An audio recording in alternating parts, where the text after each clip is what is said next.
I kicked my brother out after he mocked our disabled sister. Now he wants back in. I'm the oldest of three. Then there's Mark, my younger brother by 3 years, and our baby sister Emily, who was born with cerebral palsy. She's 19 now, but mentally she's around 8. Sweetest soul you'll ever meet. She loves coloring, Disney movies, and singing to the radio, even when she forgets half the lyrics. Our parents passed when we were teenagers, so taking care of Emily became our job. We promised them we'd always look out for her, and for a while we did. Mark used to be great with her.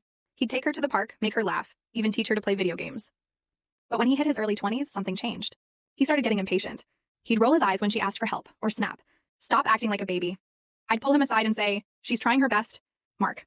He'd just shrug and say, yeah, well, I didn't sign up to be her babysitter. That sentence was my first warning sign. That compassion was slipping into resentment. One night, we had family dinner. Emily was so excited because she'd drawn a picture of all 3 of us. She held it up proudly and said, look, this is us at the beach. Mark laughed. Not a happy laugh, the kind of cruel laugh that makes your stomach drop. He said, wow, Em, you gave yourself 10 fingers this time. Getting closer to human. The room went dead silent.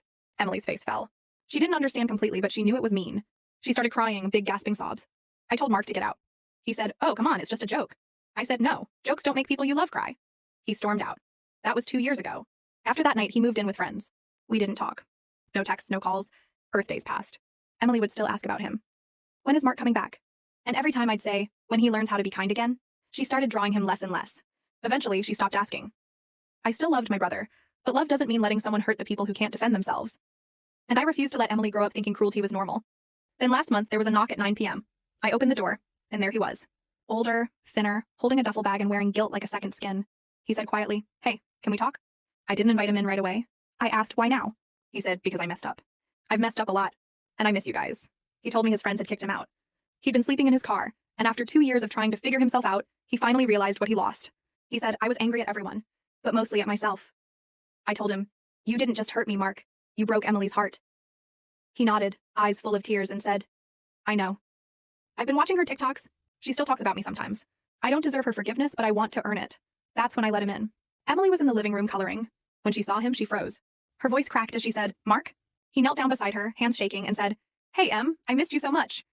She didn't speak for a moment. Then she handed him a crayon and said, you can help me color again if you promise not to make fun of me. He broke down crying. Like full-on ugly crying, and the kind you can't fake. They spent an hour coloring together. Not talking about the past. Just coloring. And for the first time in years, it felt like maybe forgiveness wasn't impossible. He's been staying in our guest room since that night. It's not perfect. We still argue sometimes, but he helps with Emily now. Drives her to therapy, reads to her before bed.